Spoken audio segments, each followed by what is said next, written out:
Yo, what's going on, guys? We'll be making another video. I'm with my guy David today. What's going on, David? What's going on, man? Glad to be back.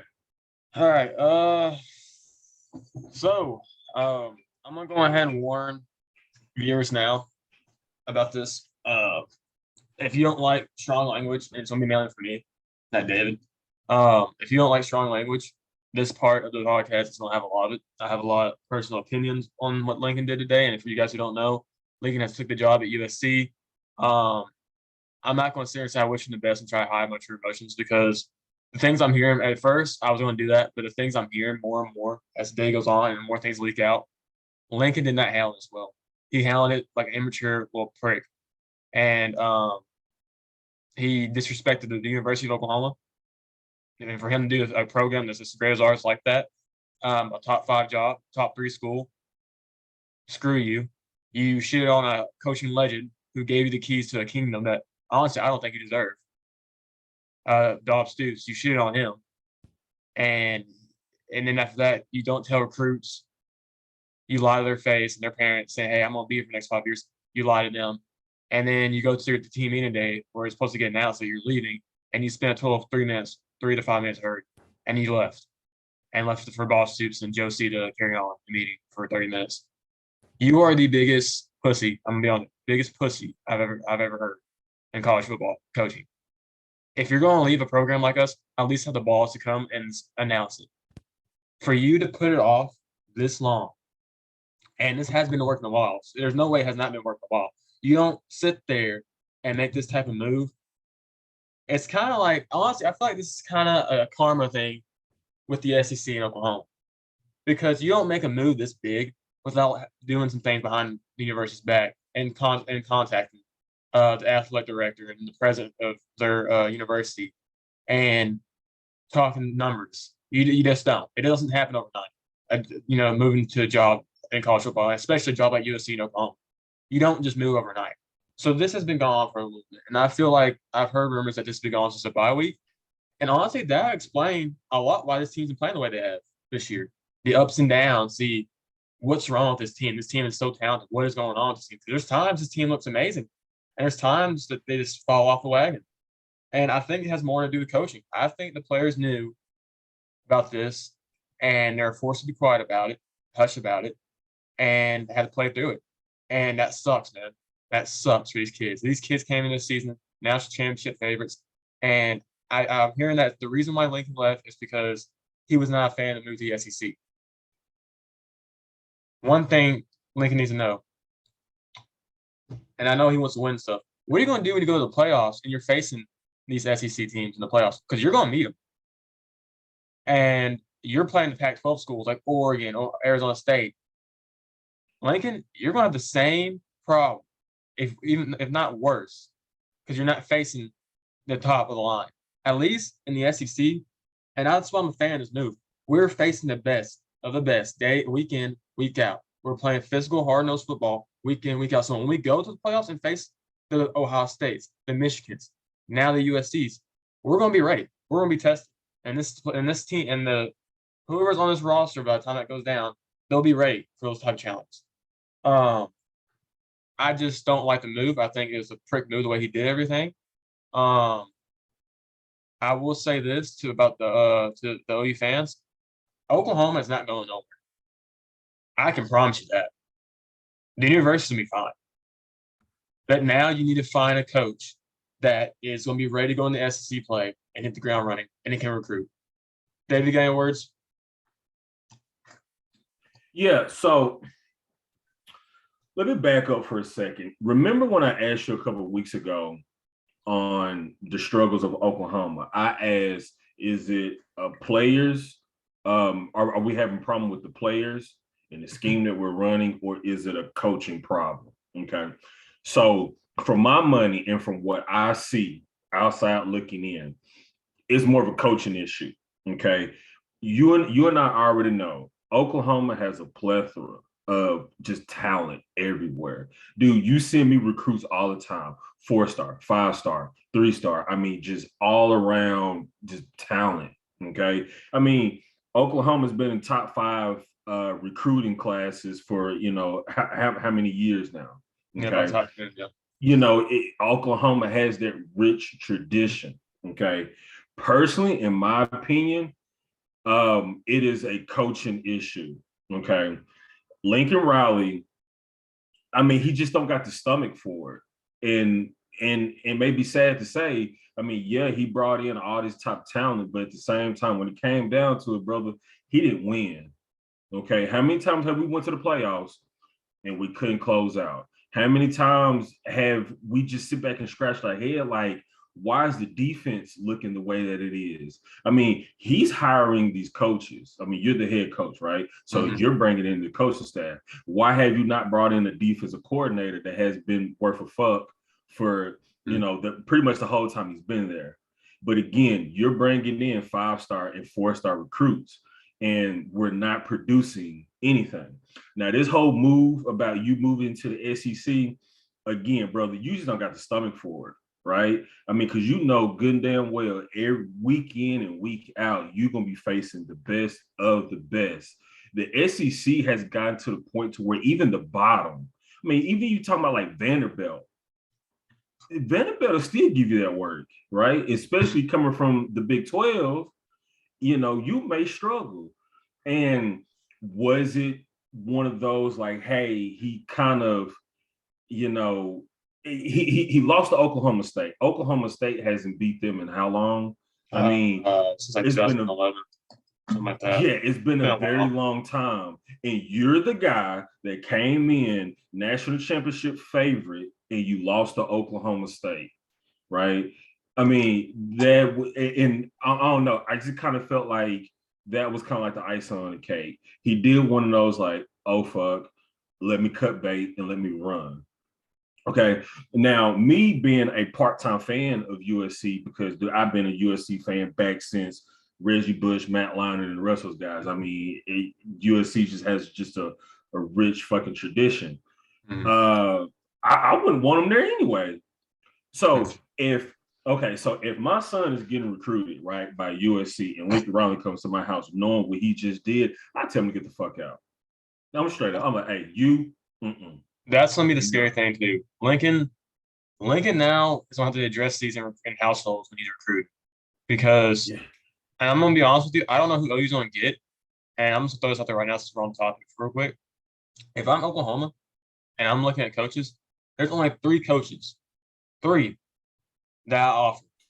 Luke Fickell from Cincinnati, Dave Aranda from Baylor, and then who's the other? Brent Venables, defense coordinator at Clemson, because he used to be defense coordinator at Oklahoma before with Bob Stoops. Those are only 3 guys I offer. And let me tell you this: you hand them a blank check, you tell them what do you want to become the next head coach of Oklahoma football, and I guarantee you they will not deny it. You don't deny an offer like that. And if you get Luke Fickell, he's gonna recruit his ass off. He's gonna sell that program. Dave Aranda, same thing with Dave Aranda. He's gonna sell that program. Same thing with Brent Venables. Brent Venables already recruits very well for Clemson on the defense side of the ball. So if he gets his hands on a school like this, I'm gonna tell you this: Lincoln Riley, if OU does find a coach that can recruit really well, that will be a sales pitch when they go to houses. You want to go play for a guy that just turned his back on his players and his program just because he was scared to go play in the SEC? That's who you want to play for? Does not tell you what kind of man he is? Because Lincoln sells family. He sells trust and family. Nothing what he did today. Actually, what he did today proves to me that he does not give a fuck about family and trust. So he's all in it for himself. Exactly, and that will be used against him. So I'm gonna say this to USC fans that are happy. There are some that are happy, and there are some that are like you that don't really want them. You will be You will get very good recruits. It's already happened. You're seeing it right now. There's kids that come in from OU right now that want to go to Lincoln. Their crystal ball is going to switch to USC. It's happening. But when you get to these future classes, and OU comes knocking down the door in California and the West Coast, and there's a 5-star kid Lincoln wants, that will be used against USC, and that will hurt your chances again.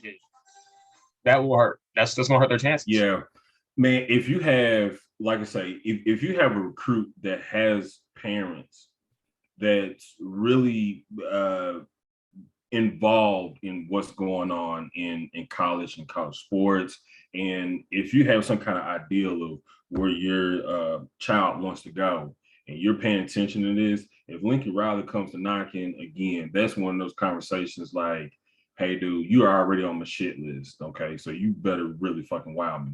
So let me ask you this. So this came up on my phone right after me and you was talking earlier when this trade happened. Mm-hmm. What about Kingsbury from the Cardinals? With him, I think this is being used more as a leverage against the Cardinals to pay him more and reconstruct his contract with the Cardinals. That's what I think he's going to use this as. I don't think Cliff really comes to OU, and I'm against the move if we do try to get him. This is a Lincoln Riley 2.0. I'm going to be honest with you. Okay. I don't want another Lincoln Riley. At this point, Cliff struggled at Texas Tech with Patrick Mahomes. Yes, it's Texas Tech, but you were fired from my job because you couldn't win at that level. So if you can't win with Texas Tech, what makes you think you're going to come to OU and go to the SEC and win? I want a coach that is proven to a certain extent, that can recruit, and that is not afraid to put physicality on the line. Lincoln, to me, this is like he didn't feel like a physicality type of coach. There's rumors saying that he didn't even want his players to go hard in practice. Practice is where you set the 10. That's when you set the momentum drive. That's when you set the standard. Is in practice. And if you're telling guys, all right, we're not going to go too hard today, you're telling them they can take plays off on game day. You can't do that in the SEC.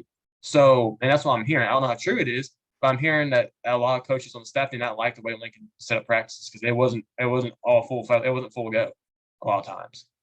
So that would screw them over in the long run. And you can see that sometimes when we're playing the Baylor's, Iowa State's, Oklahoma State last night. You could see that the physicality wasn't there. It just wasn't there on the offside of the ball. The defense played well. After the bye week, the defense pulled their head out their ass for the most part. And I don't know if it's because that was Alex Grinch and they were sold in with Alex Grinch, but in the offense, and that could explain a lot about this team right now. Why the offense was so this lackluster this year. Because maybe they knew, they've heard rumblings, they knew that Lincoln wasn't going to be at OU, or that whether they knew that he was taking the USC job or if they just knew he was leaving. Something was up. Something was wrong with that offense. And it just looks like there wasn't much trust. And that could explain why Spencer Rattler maybe had a bad year. Maybe he just wasn't sold with Lincoln no more. Maybe he heard something and it just didn't add up. And that explains why the defense this year has been so good and why they were so bought in with Alex Grinch, because they could trust him. Because he wasn't leaving. And I'm not saying he won't leave now, but for him to stick it in with these kids and stay with these kids and coach them and tell them we got a game to play. Kids draw to that. And I've heard nothing but great things about Alex Grinch from the defensive guys. Like I said, I know I'm starting to see players that they wish you're seeing a lot of players in OU saying they wish Lincoln the best. But there's some that are saying I appreciate Lincoln. They're not even putting out a full sentence. That's because he betrayed a lot of players. So I would say that explains a lot about this team this year and why we look lackluster sometimes in certain performances. Yeah, I agree. I've been saying this. I think it's more coaching than the players, but everybody has to remember this happened a few hours ago. So a lot more details will kind of come out, this upcoming week. And as the weeks go on, we'll start to get kind of more detail. People will really start to talk and really kind of spill the beans on different things. But I don't wish him well personally. I don't think Mason do either. So, hey, fuck him on the other stuff. We got to figure out what we're going to do here going forward. Mm-hmm. And I just want to put this out here. I know a lot of OU fans, they want Mark Stoops. No, like I said, the three names you go after right now is Luke Fickell, Brent Venables, and Dave Aranda. Those are the three names you go for. You sell those names and you give them whatever they want to come to OU. And you let them Y'all have to think of a long-term solution. Don't just get a Band-Aid, okay, to cover up a bullet wound. And if you have to use Bob Stoops as an intern for a season, just to find that right coach, you do that. Yeah. Bob Stoops has no problem doing that because he loves this university. And that's why Bob Stoops and Barry Switzer are worshipped like gods in Oklahoma, because they show the love they have for this university and this program and this fan base and the respect they have for it. So yeah, if it comes down to that, use Bob for a season and you find a coach that is going to get this program where it needs to be, back on top, and compete with Alabama and Georgia. Because I'm gonna be real OU fans right now, and it's gonna suck to say this. We're going to have a tough couple years, the tough stretch coming up. We're not going to be what we've been. And I, as much as I hate Lincoln, he did a great job at some points of coaching. Let's be honest. Do I agree with a lot of things he did? No. Do I agree with what he did today? No, hell no. But there's times Lincoln did a great job play calling. So we're going to lose that, and we're going to lose recruits, and we're going to have a tough next 3 to 4 years.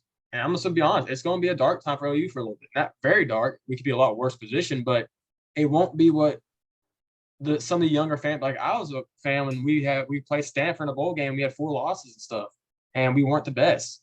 I was a fan during some dark times, or that was dark times for us at the time. That's what we're going to be like. We're going to be a 4-loss team. Hell, maybe more than that. There might be a year where we don't even make a bowl game. Who knows? I just want OU fans to be prepared for that and realize it's not the end of the world, but it's going to take time, because this was one of those moves that was a heart-tearing move, rip out your chest, no end, and kind of leave you in the middle of the ocean type move, stranded. But yeah, man, it is what it is. Dave, I don't know if you have any more comments on today's news about that. No, man, I think we pretty much covered that. All right, so now that I let my emotions out and I'm done with that bitch ass motherfucker Lincoln Riley, he suck a dick and die. I'm sorry for viewers that don't like that, but in the day, fuck Lincoln, and I'm gonna say it, fuck USC. Even though I'm not really mad at USC, I'm more mad at Lincoln for fucking putting USC in that spot. But USC, I want you to know you just made a rival of a bunch of Oklahoma fans in the school of Oklahoma. So if we ever play y'all, I hope we don't fucking let the throw up on your ass. I hope we put fucking 50 on you. No offense, David. All right. It's all good, man. Let's go ahead and talk about some college football. So first, the game we want to talk about, imagine, because me and you've talked about this in other podcasts before. Michigan and Ohio, the game. Let's get into it. I love this one. Ohio State. I'm not gonna lie, I picked Michigan this year. I feel like Michigan had the pass rush and the team to beat Ohio State. They got 2 of the top pass rushers in the nation. Aiden Hutchinson and the dude's last name's like Wogu or something like that, something crazy. But he's a stud too. They've got a good secondary, and their offense. They have a decent offense. They have K McNamara, whatever his name is. That's a very good quarterback, can make good throws and can win you ball games. Their running back, they have a 3-headed dragon running back. Actually, it's Donovan Edwards, I think his name is. I was go to OU. He's a freshman this year, number 7. He stepped up last week or this week. And then you have Haskins, who's dude, 5'2", that kid. Haskins, and you got Blake. They've got a football team. I honestly think if Michigan can win this coming Saturday against Iowa, they play Iowa, Wisconsin lost Minnesota in the Big Ten championship. If they can get past Iowa, I honestly think Michigan has a chance to make a run in playoffs. I really do. I think Michigan has a team this year that is built to beat Georgia. I think they can beat Georgia. I do. I do. I do. That's a tough one. I think that they have a chance to beat Georgia with the team they have right now. Will it be easy? No, I don't think it'd be easy for anyone to beat Georgia. But they definitely have a shot to beat Georgia if they play their brand of football and don't panic if they get hit in the mouth on the first drive. But yeah, what do you think of the game? So, love the game. Again, me and you talked about this multiple times on this podcast that Harbaugh, his responsibility is to take the team to a conference championship and to beat Ohio State. He's done both of those this year. And we've also talked about that if he didn't do that this year, he was probably going to be out of a job. And I still firmly believe that. But now he'll probably get a good extension after this season because he's beat Ohio State. He's took them to the conference championship. And if they win and they get into the playoffs, that is why he was brought here in the first place. Okay. So kudos to Michigan. Now, okay, with the playoff bracket, Georgia remains number 1. Okay. Bama didn't look so hot. Okay. Bama really struggled this past weekend. And with Ohio State losing, and then you got Cincinnati. depending on how that, depending on how they're gonna lay out the playoff bracket, we could see Michigan to go in and play Bama. And I think Michigan, especially the way that Bama is set up, Michigan can put it to Bama. I don't think Michigan beat Georgia. I don't think Bama gets in the playoffs. I think they lose to Georgia. Bama, I think they lose to Georgia. In. They may not go in as well. Also, we had to see what happens this past weekend. That's what I'm saying. I don't think Bama can beat Georgia. After what I've seen these past 2 weeks from Alabama with the Auburn loss, which they should have lost to Auburn. That game they should have lost to Auburn. You can make an argument they probably should have lost to Arkansas too, because there's some calls that were kind of questionable. This Alabama team is not beating Georgia this Saturday in the SEC championship. So I don't think so either. But a 2-loss Bama doesn't get into the playoff bracket. No. Okay, so a 2-loss Bama out. So this weekend we can see a whole different playoff picture. If you have like this weekend, this is my thing. If let's say Georgia wins out, they're in number 1, of course, no arguments. If Michigan wins out, you put them at number 2 because they've looked more impressive than Cincinnati, in my opinion, and the schedule they played in the gauntlet they went through. They choked away the one loss they had. They choked away against Michigan State. You put Michigan at 2, 3. You put Cincinnati. 4. I know there's some people that talk about Notre Dame and all that. 4. I put Oklahoma State in if they went out. Oklahoma State is one of those teams this year that has been very untalked about, and I'm gonna put it like this: Oklahoma State's defense this year is either tied or right behind the Georgia's defense this year in nationally ranked and stuff. So they have a very good defense, just like Georgia does. Spencer Stanner can make some throws, their quarterback. Jalen Warren, their running back, can make some big runs. I honestly think this year's playoff is the teams in it. If it's the top 4, I think it's going to be Georgia, Michigan, Cincinnati, Oklahoma State. If everything goes right, which this year in college football, it probably won't go the way we think. I think that's going to be a really good playoff bracket. I think all teams in that bracket have a chance to win it all. More Georgia than anybody because Georgia's looked incredible. But I wouldn't be surprised to see Georgia fall or see Cincinnati somehow pull it out or see Oklahoma State pull it out. These teams this year they're even the only team that stands above the rest of Georgia, but it's not by a whole lot the more I'm thinking about it.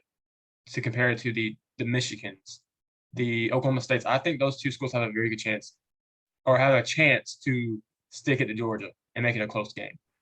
Right. Hey, after this weekend, we can see a completely different playoff picture. And don't get me wrong, I would love to see a different playoff picture. For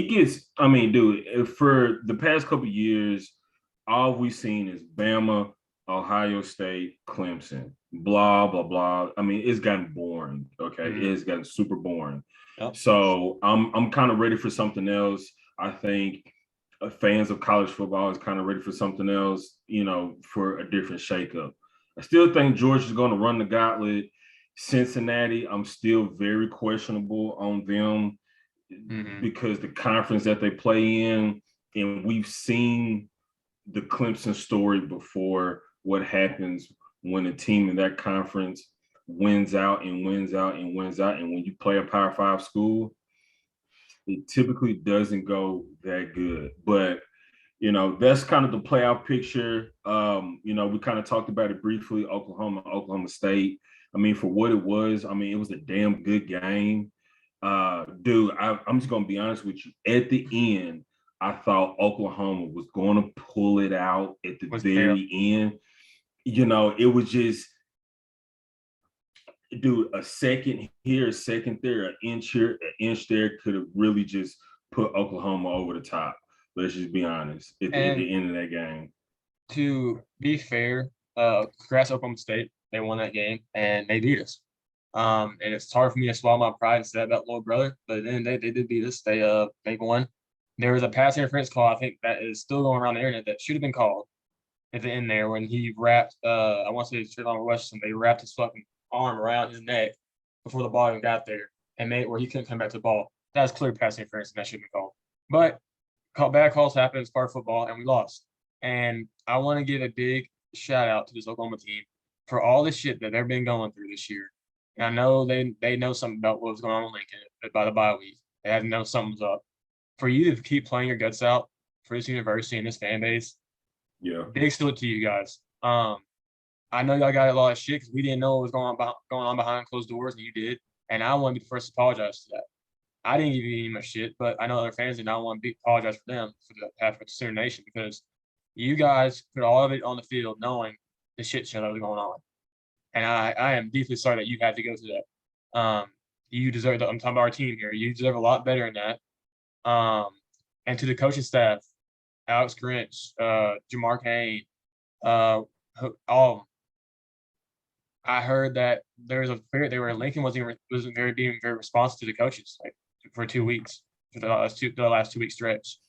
I want to apologize to them because you moved your families here to a university that you thought you could make your own home and could have a very good and set up a very good coaching career for yourself here. And it wasn't right what Lincoln did. I apologize. If that staff on the defense side of the ball stays, I would love it. If not, I completely understand. It's that game is very emotional for me right now because just knowing what that some of that staff and that team went through, and all the noise was going on with the LSU, and they knew he was leaving at some point. I think right during the bye week. So I just want to say out to that team and thank you for all they've done this year for us. Wasn't the year that we thought we'd have. We thought we had national title capabilities, didn't plan out. But shout out Oklahoma State and Baylor this week, the Big 12 championship. Weird to say that. Weird not to see OU's name up there. But yeah, you got anything else you want to say about that the Bedlam game? No, that's about it on that game. Bama and Auburn. I'll have to say the Iron Bowl. So it went into 4 overtimes. Bo Nix was hurt, so they had to start. I think his name's TJ Finley from LSU that transferred from LSU. You could see that this Bama team is not the same Bama team we're used to seeing. There was a lot of mistakes, and this Auburn team is not like the Auburn teams that usually win this game. They weren't a very good football team this year. Auburn had a lot of struggles. They were missing their starting quarterback. Bryce Young is a very talented quarterback. Last night he showed me that this kid can end up being something for Alabama. But there's a lot of work that needs to be done with that Bama team. But if you're a Bama fan right now, yes, you're probably going to lose Georgia this Saturday, but you have a team next year that could be a juggernaut. And I'm not going to shit on Alabama because I do like the team this year. They got Dallas Turner, who's an awesome freshman. You have I think his name's Will Anderson that everybody keeps hyping up. That should be the defensive guy. You got Jordan Battle back there. You got a lot of guys that are a good football team or good football players. I don't think Will Anderson stays, but I know Dallas Turner will stay next year, and Bryce Young stays next year. So, Bama, it was a good game. Auburn should win that football game. Auburn kind of gave it away, and I knew once they went to OT, Bama was gonna win the football game because you could see the life in Bama's eyes that they came back. And TJ Finley for Auburn just looked shook when they went to overtime. He's taking a beating. He's taking a big beating from Alabama's defense. And Bryce Young on the other sideline, the other quarterback for Bama, he was up and down, jumping around, getting ready for overtime, getting his guys hyped. And the Auburn sideline just looked like this dead. It looked like they were worried about it, that they knew that this might be it for them. So, yeah, Alabama pulls that away. Dave, what do you think about the game? Did you watch it? Yeah, so I didn't watch the whole game, but from what I've seen this is one of the messiest Bama games I've seen in a really, really, really long time. I mean, I think there's a lot of freshmen people that are starting this year. And I think their ages is really starting to show because a lot of these kids are put in these different positions and games and stuff like that, and it just does not feel like they're 100% mentally and maybe even physically there. yes, Bryce Young, he is gifted, but I think his age kind of really showed. And if Bo Nix would have played, I mean, we probably the probably already be out of it, honestly, if he would have actually played out through the whole entire game. But Auburn, especially with them not having their starting quarterback, it was really no way that they was going to win the game anyway. I mean, just with Alabama's talent level, once you get deep into the game like that, I mean, they're just going to edge out anyway. So that's kind of how I took the game. Now, I didn't watch the whole entire game, but I watched a couple quarters, and that's what I took away from it. All right. So next we'll talk about the LSU and Texas A&M game. LSU kind of probably shocked everybody with that one, 27-24. A&M has been a roller coaster this year. I thought they would get Alabama fits in the West. I get that they had an injury problem quarterback, so they're starting their other guy. But damn, it's like, if I'm an Aggie fan, man, shit, this has been a long year too. I mean, not as long as OU's year. I mean, yeah, I mean, our record says otherwise. Dude, it's been a soap opera for OU, but damn, A&M. Oof, man. I mean, Jimbo, I don't know what you got to do, but you got to figure it out, man. You got to figure out A&M. You have too many talented players, and the recruiting classes you're bringing in to be a 4 to 5 loss team. Everybody's like, "Where's the SEC?" Listen, at some point, you got to perform. It doesn't matter if we're not asking for you to be a undefeated SEC team every year. There's got to be some years where you just put it together and you give Bama a fit. Granted, they beat Alabama this year, but shit, man, it was a game that A&M was already knocked out. They weren't going to the college football playoffs, and Bama had everything to lose. And at the end of the day, I just don't know. Shout out to LSU, Ed Orgeron. Pretty sure that might be his last game as the LSU Tiger. I mean, Ed Orgeron, I have my own opinions on him. I think that he runs a very, very disgusting program at LSU. There's a lot of weird shit goes on at LSU that I'm not a fan of. And Ed Orgeron's a weird guy, but had a great run at LSU. He brought him the national title back in 2019. This is weird how that happened only like 2 to 3 years ago, and he's already getting fired. It's weird. But yeah, LSU won that ball game, 27-24. David, did you catch any of that game? I caught a little bit of it. I caught like the very end of the game. Texas A&M is one of the most frustrating good teams in this whole pretty much the whole country. I mean, because they have the talent, they have the recruits. Jimbo Fisher has been around. He's been around for a while. Won national championship at Florida State. Yeah, and so I mean, you kind of scratch your head, but like, why in the hell can they not put together? Don't they have like the number one recruit in the country that signed with A&M?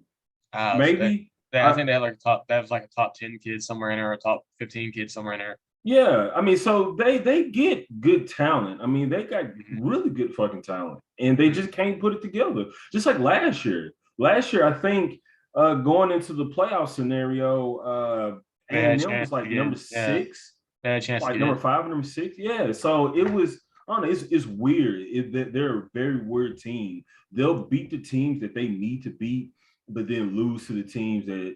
I mean, they lost to Arkansas. Yeah, like big games, you have to they don't show up. Just like Lincoln Wright, crazy. Big games don't show up, but yeah, no. Next, we're going to talk about BYU and USC. I caught a little bit of that game. BYU ended up winning 35-31. Awful, just awful. Well, I mean, the USC got Lincoln Wright, so that'll change here pretty soon. You'll beat BYU's and stuff, but you won't beat any SEC teams in college football playoffs. I can promise you all that. Awful. I mean, dude, from what USC used to be, and I know a lot of people kind of hang on to what USC used to be. I mean, there's just no way they should lose to BYU. But I mean, I think, dude, it kind of feels like USC is, they tank for like the number 1 draft pick, because you know how you got some NFL teams that like, hey, dude, we're just gonna tank the rest of the season, the Jets and all that. Yeah, for like a number 1 draft pick, and it kind of feels like that, dude. It kind of feels like everybody just said F it. Their starting quarterback, Slovis. I'm pretty sure he's He's going into the draft this year. That's my guess. The other quarterback that had Daniels, he went to Georgia. So Yeah, Dart played from this game. Whatever his name is, Dart, the quarterback. He played from this game. He did. Yeah, I don't dude. think Slovis played this year or this game. I'm not sure though. Yeah. So, like I say, I don't know, man. They may just You know something we didn't be talk phoning about? it in. Do we? I think we're not talking about this enough, and I don't think anyone else is. Caleb Williams, I think he follows Lincoln Riley to USC. If I'm his parents, I'm not letting them. If Well, I'm his the thing is, parents, he didn't come to OU for OU. Let's be honest. He came to OU for Lincoln Riley because he knows he knows he's a quarterback for spring. He get him to the NFL. I really hope not. I really hope Caleb Williams stays with this university. Hopefully, he found love for his university, and hopefully he sticks it out. Just like the rest of that freshman class and the incoming freshman class and some of the older guys. Hopefully, everyone stays around and sees who's going to be the next coach. But if I'm placing money on it, man, Caleb Williams is going to USC. He's going to follow Lincoln Riley because that's who he wants to play for. And Caleb Williams is a fucking talent, dude. He's a talent. yeah. And it would suck to lose him. And I really hope not, but I'm going to be realistic here. I think he transfers to USC this spring and follows Lincoln down The only way I can see that happening, right, is if OU just runs out there and just picks some head coach. If they do that and he kind of looks at this guy like, I don't like this guy. Hey, I'm gonna go ahead into the transfer portal. I can see it happening that way. But I think if Stoops comes in and he kind of gets the team settle their down. way, kind of get them to settle down, and it's with the understanding that hey, we're gonna bring in a coach from the long haul. I don't know. I can see him staying, but you know way more about the kid than I do. With Caleb, man, I will say this: if you want to, because let's be honest, the new day of college football, you gotta have a high power offense. You have to. Mm-hmm. If I'm Oklahoma and I want to keep that stigma around, go after Joe Brady. Go for Joe Brady from Carolina. And the thing is, a lot of people know this. Caleb Williams is very close to going to LSU because Joe Brady was there, and he loves Joe Brady. So you bring Joe Brady in from Carolina, hell, even if it's to be offense coordinator, I think Caleb stays at that point. I think he stays with Joe Brady in Oklahoma because he's already made a home in Oklahoma. His parents moved to Norman. They have a house in Norman, Oklahoma. A lot of people don't, they moved from Washington, D.C. down to Norman. So that's another thing I'm curious about. Where do you go now if you're the Williams fan? Do you stay in Norman and see what happens because you bought a house here already? Or do you just up and go to L.A.? I don't know what's going to happen to Caleb Williams. It just depends on the parents, bro. I think this decision, it will not be just a Caleb Williams decision. It's going to be a family decision because wherever he's going, the family's going. Yep. Like when he gets drafted into the NFL, whatever team he's playing for, that's where the family's going. So I don't know, dude. Like there's too much guessing on that point because, like I say, now you got the family involved, and I don't know. That's a lot. I just really and if Caleb does transfer out and go to USC, I understand. I wish him the best. That kid was placed in the hard predicament, just like the rest of the team. For a freshman to come in and play like he did, and ask as much as we did from him, and deliver as much as he did, I have nothing but utmost respect for that kid. That kid is going to be a future NFL quarterback. I really hope he sticks to Oklahoma and waits and sees who our next head coach is, because they're looking, and I think the board of regions meet this Friday, and they're supposed to give Lincoln Riley a raise, but that ain't happening. So they're going to be looking for a coach, and whoever it is, I think you'll find out here pretty soon who the targets are and who's really going to talk about a lot. Because let's be honest, everyone now, even USC, if let's say USC still had a job opening, with OU's name in the ring, that's the biggest fish. If they see someone they want, they're going to get them. Even if LSU and them start calling too, OU's going to get them. They're going to give them the money, and they're going to give them the resources they need. I just don't know who you get at this point. I really hope Lincoln stays, or I hope Caleb stays.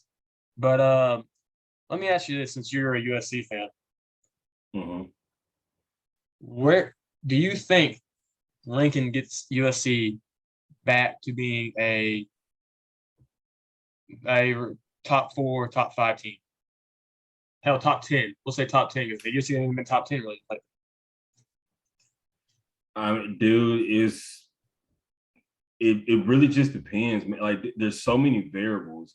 I would want to say yes, he could. I mean, and he very well could. But I think to get this team back to the Pete Carroll days, right, mm, is what we're thinking about. Is yeah, of get course, them back yeah. to the Pete Carroll days. Mhm. It has to be longevity, and with that comes the recruits.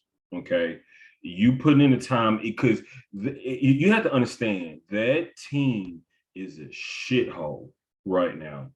I mean, you walk in that locker room and the mentality of some of those kids that are already there. I mean, they have a loser mentality, Mhm. right? And I've been around field houses. I've been around football teams. It takes a while to change a culture. Not everybody is going to be bought in. You're going to have some kids that's just going to be like, nah, and pretty much you're just going to have to run them off. So if anything, you take what you got and see what the culture is like there, and you start to change it. But if Lincoln is not going to be there for more than 3 or 4 years, he's trying to make a jump to the NFL. No, they're not going to turn it around. And again, parents that are sitting at home watching what's going on in the college football landscape, hey, when Lincoln Riley comes calling your kid, you like, fuck that guy. So he's going to have a lot of work to do. I mean, he's going to have a lot of work to do, not only from a team standpoint, but also himself. Yeah. I don't know that. And we keep going back to this Lincoln story because it is a big story. This is a big hire for USC. Yeah, for This sure. is a big backstab to OU and a big gain for USC. Let's be honest. As much as I hate the motherfucker right now, and I hope that his career is fucking crash and burn because I don't think he deserves to have a coaching career after this. Because I really think he did this what he not even what he did to OU, but what he did to those kids, those recruits, the freshman class that he promised that he'd be around, those parents he promised. You backstabbed everybody, and I do think it's a good grab for USC because I don't know a lot of people know this. A lot of 2020 or 2023 class are California kids or 5 stars, and you saw two that well, two 2023 kids are they're not from Cali, but they're one's from Florida, and I think one's from Georgia or something like that. Traylon Webb and Brandon Ennis. Brandon Ennis is a 5-star receiver in 2023. He just decommitted. So did Traylon Webb. Michael Nelson, the 5-star quarterback in our 2023 class, he was going to OU because Lincoln. He's from California. So his other 2 teammates are 5 stars are from OU. They're all from California. Uh, they're decommitting. I can promise you that. They're decommitting. They're going to USC. Malik Brown, our highly talented running back at Mar Day, he's from California. He's in our 2022 class. He's already making tweets saying "staying home?" ? Blah blah blah blah. He's decommitting. He's going to USC. You're seeing the Lincoln Riley effect already right now in process with USC recruiting. Lincoln can recruit. Now, for Sooner fans that are going to be pissed off about it, you have a right to be pissed off, but don't go in the kids mention. These are kids that are trying to make the right decision for them. They've committed to play for Lincoln Riley. We have to live with that, and that's the risk we took when we took in Lincoln Riley. And a lot of these kids, like, and also you gotta understand, a lot of these kids, some of them don't have great mentors behind them. Mm-hmm. A lot of them, you have people that's more so like, hey, get yours. Mm-hmm. Right? Fuck everybody else, get yours. Do like look out for yourself. So Lincoln fits so that. don't get so mad. Yeah, I mean, don't get so mad at some of these kids that are decommitting. They could just be decommitting to, hey, let me take a step back and let me check out the landscape. Okay, let me see what moves are being made. So you could have that. We all do it. Something bad happens and everybody, the warning signs start going off and people start to panic and freak out. But again, you have a bunch of 17, 18 year olds that are doing this. So don't necessarily get so pissed off at them. But let's finish up these past weekend games and let's go into some of our conference championship predictions. Mississippi State and Ole Miss. I wanted to watch this game particularly because of Matt Carroll. I want to see, because we all know he's into the draft this year, so I want to see if he was actually worth a damn. And I kind of like what I saw. Started out real slow, but that guy's scrappy. I mean, that guy is a scrappy guy. Oh, yeah. I like him. I like what I saw from him. That dude is scrappy. Now, you may want to learn how to take a slide in the NFL. You ain't at 6'1", 6'2", maybe. You ain't gonna be running over a lot of defensive backs in the NFL. So you may want to learn how to slide. And I'm pretty sure whoever your offensive coordinator is, he's probably going to tell you to slide and he's going to chew your ass out. But I like what I saw from him. I had Mississippi State winning that game against Ole Miss. Mm-hmm. I actually like their quarterback Mississippi State a lot. They just couldn't get in the end zone. There's a lot of drop passes in that end of that first half that they could have scored on and scored a touchdown and made that game a lot better than what it was. Because let's say the second half, Ole Miss started running away with it. Ole Miss ran away with it there in the second half. Yeah. They started kind of farther in their lead and all that. Ole Miss. Look at Lane Kiffin. A lot of people didn't know how to feel about him in the SEC. Still don't. Yeah, still don't. But for him to come to Ole Miss and give him a 10-win season, hats off to him. He had a great year at Ole Miss this year. He had a great quarterback he helped develop. And Matt Corral's going to be a first-round pick in this upcoming draft. I don't know if he wins Heisman because I don't know if any player in the nation right now deserves a Heisman.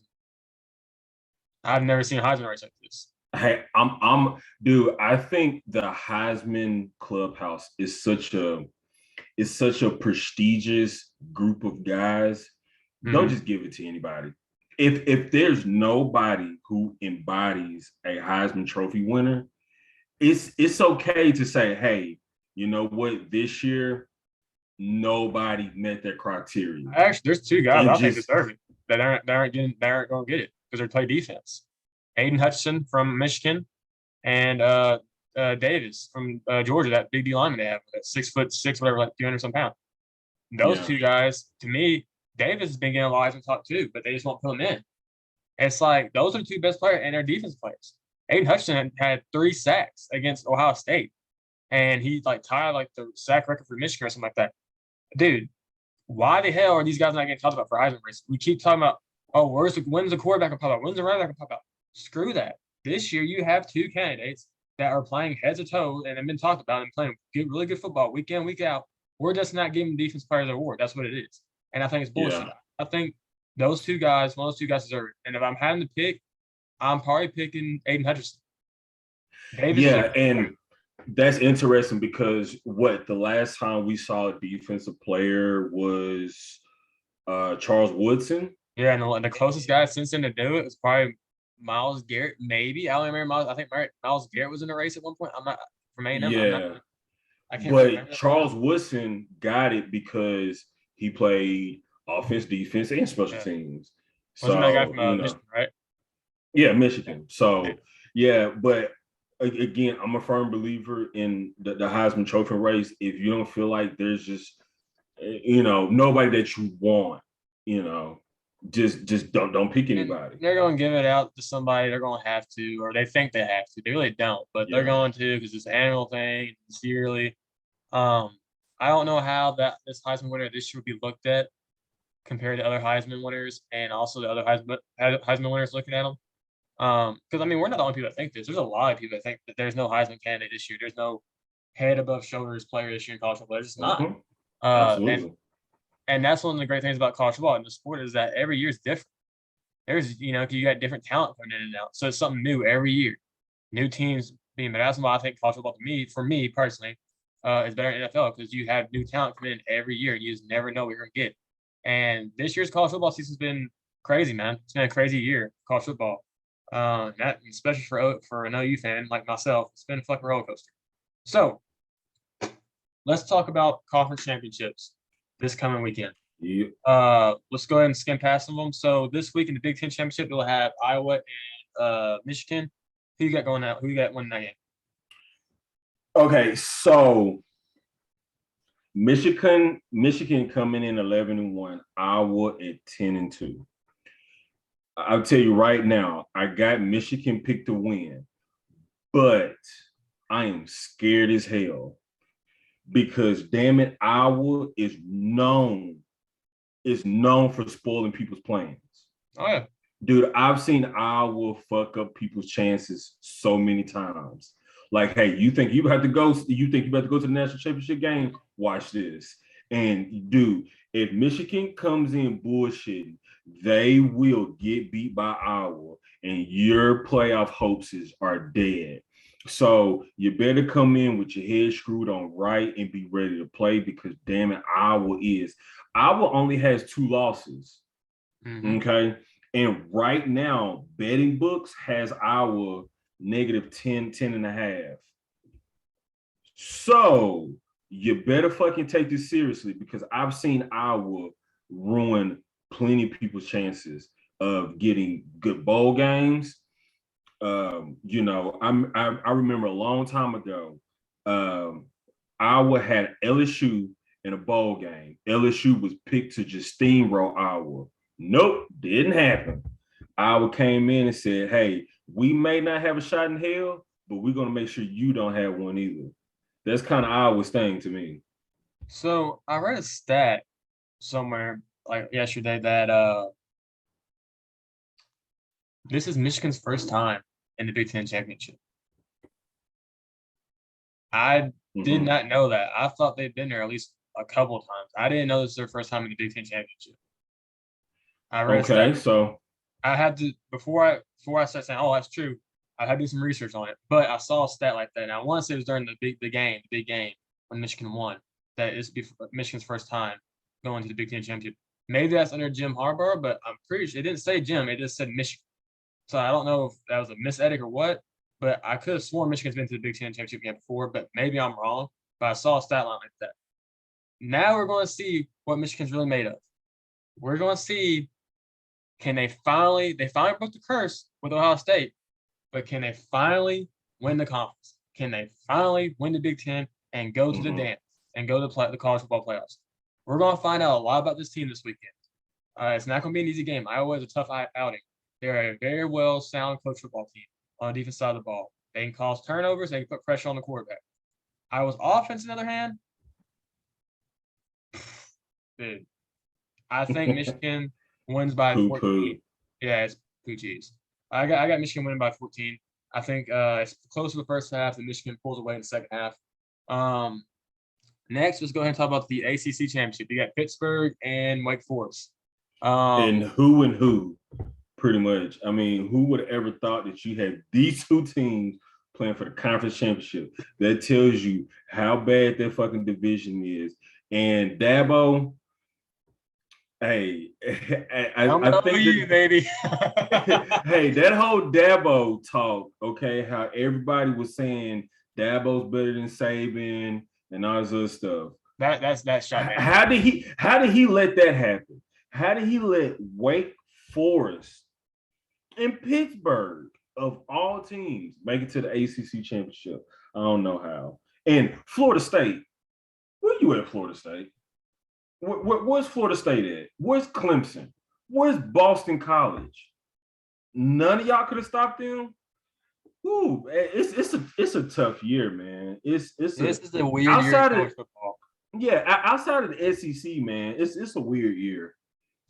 Yeah, it's been a strange year. Trust me, I know. It's been a roller coaster for me personally.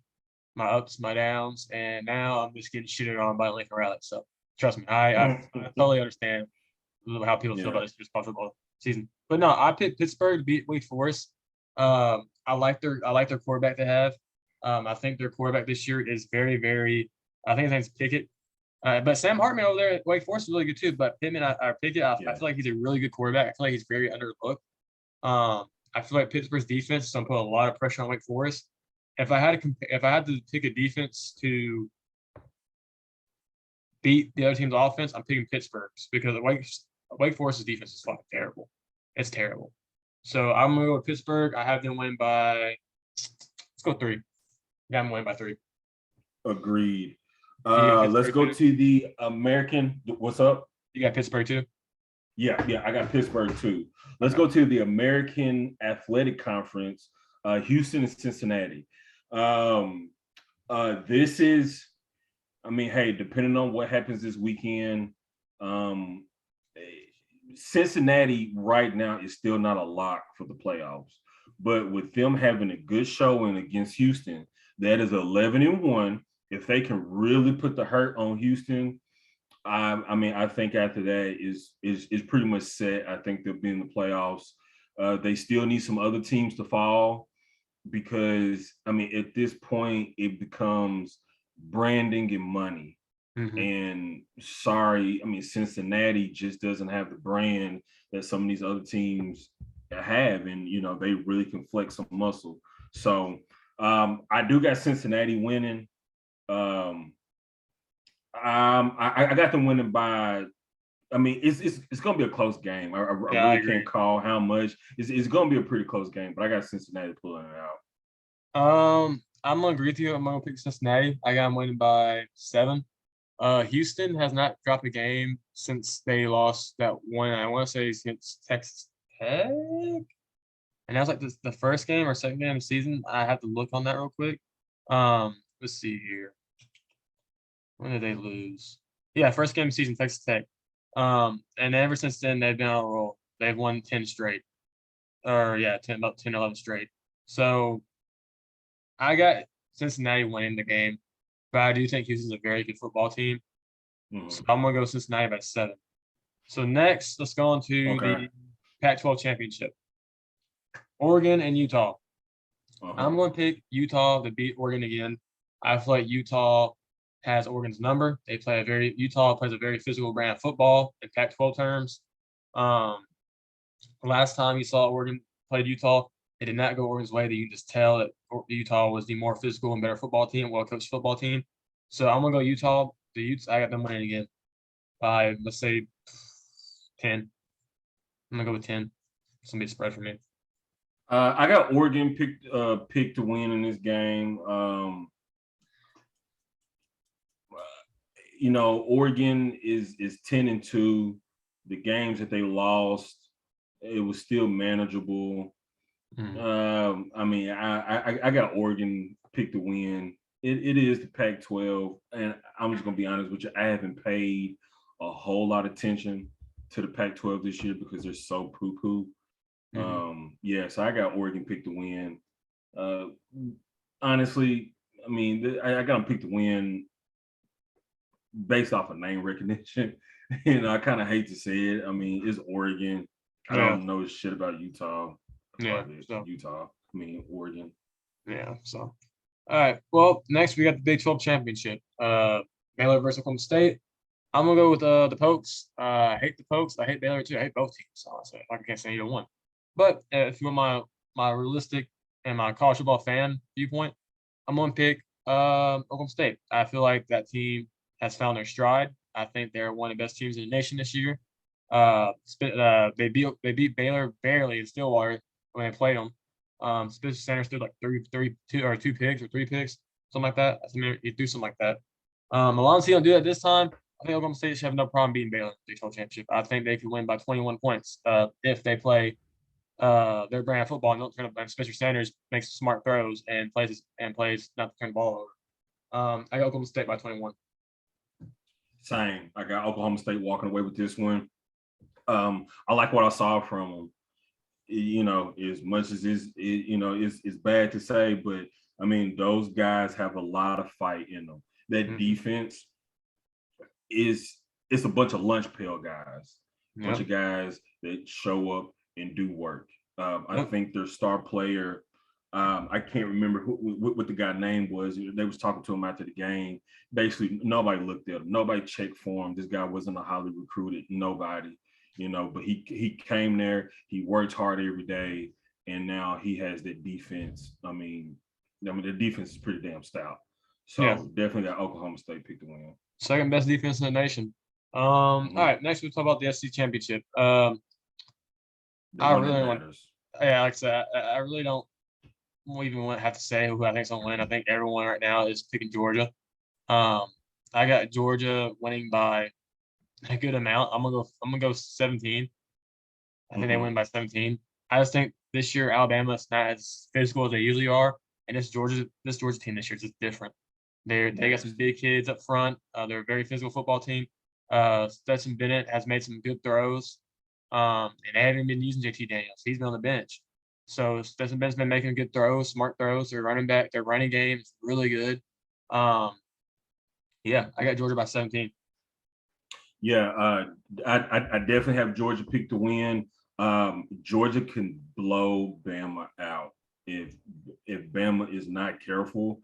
If you let Georgia get up 21-0 First half is over while with. first half while Bryce Young is still kind of filling it out, figuring Mm-hmm. out. I mean, he hasn't been in the game this big yet.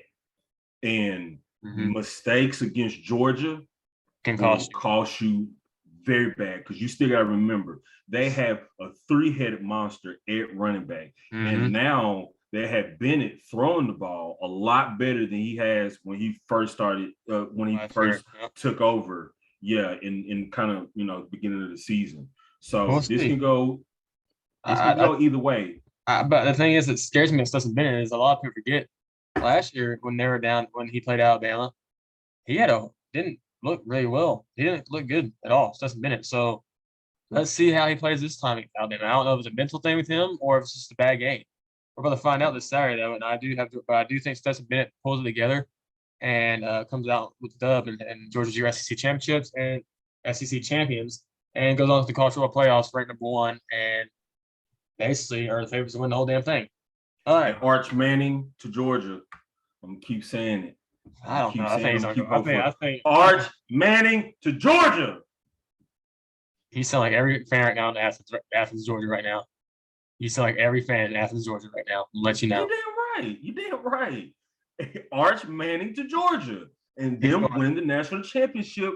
It's icing on the cake. Why would he go to Texas and Georgia just won a championship? Ole Miss against some Ole Miss against some smoke now. Lane Kiffin. We all know. We all know Kiffin ain't staying. Come on, man. Hey, Hey, Kiffin. Lane Kiffin is Lincoln Riley, way before Lincoln Riley. oh I yeah. mean, dude, think about all the schools I thought you were Kiffin about to has say. been I to. thought you were about to say Lane Kiffin to fucking OU. I was about to say no, no, Oh shit. no. Y'all to get hey. Y'all to get Gus Malzahn before Oh my anything. god, Lord, please no, He's a mercenary though. dude. I mean, Just hey, if that's the teams case, hire him when he's like a bridge stop quarterback in the NFL. When you need a coach to come in for a year or two, because you know he ain't staying longer than I'd that. rather pick While Bob you Stoops get over him. somebody, I'd rather have Bob Stoops over him. yeah, bring Bob Stoops back. Hey, That's what they we're should doing. be offering He's him a gonna be fat right contract. now. He's No. They should be offering him a fat contract right now. But hey, Bob. Bob, come on. Hey, Nah, dude, Bob. come I on, wouldn't do that because come on, man. Bob doesn't like recruiting. And in today's college football world, you have to recruit pretty well to win national championships. He doesn't like recruiting. So I love Bob, and he did it great. And he used to love recruiting, but I think he lost the love for it there at the end. That's why he stepped down and gave the keys to Lincoln. So yeah, no, Bob. He'll be a good intern. I think he'll do enough to get this university still winning games and still look appealing to recruits until they find that coach. Um, Oklahoma but getting Gus Malzahn. I swear to God, bro, if we hire Gus or Cliff That'd be bad. Kingsbury, or That'd Lane be Kiffin, I'm horrible. going to blow my brains out. This That'd be is, fucking horrible, dude. dude. Why would we do that? I don't. My God. I don't even want to think about it. I don't even want to think about hiring damn Kingsbury or Gus. I don't even want to think about it. But yeah, guys, a lot of crazy things happened today in the college football world and this weekend. We just went over our conference championship picks and who we think are going to win all these conferences. I think, David, you got anything else you want to say? Nah, man, that's it.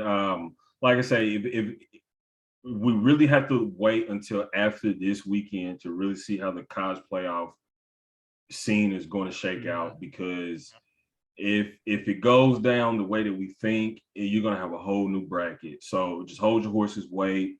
Oklahoma fans, hey, bomb dropped.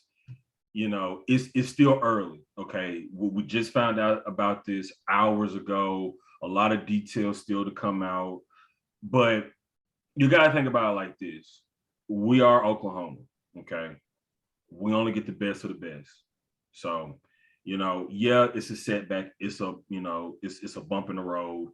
We didn't think about this before going into the SEC, and now people are kind of like, oh shit, don't worry, don't.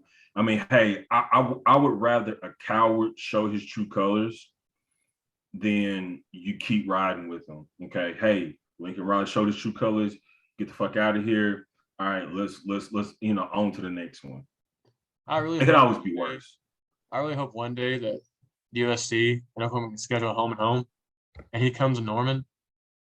I want to see that reception. I want to see the reception he'll get. And I pray to God that he does not think that Norman will welcome him back open arms when he comes into USC if we ever play them. Because I wouldn't do this. I'm one of those fans where I'm a Classics fan. I would not do this. But I'm telling you, I really hope that he doesn't bring his family on back to Norman for that game, because he thinks it's a sec. They will get the worst treatment, and so will Lincoln Riley. Mm-hmm. I wouldn't do it personally, but I know college football fans, and I know every fan base has their bad apples. And with a touchy subject like this, a touchy little situation like this, Lincoln, please, if they try to schedule us, don't do it, because you will not get a reception like you like. I know. I think even he knows this, but I'm just saying, you would not get the reception, a warm reception like a Bob Stoops would have. He went to Florida or something, or like a Barry Switzer would have if he left OU. When he left OU, you're not gonna get that. You're gonna get things thrown at you and your players on USC.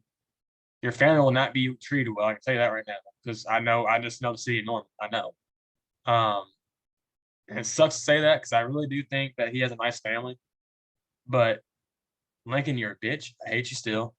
I hope your coaching career goes in flames.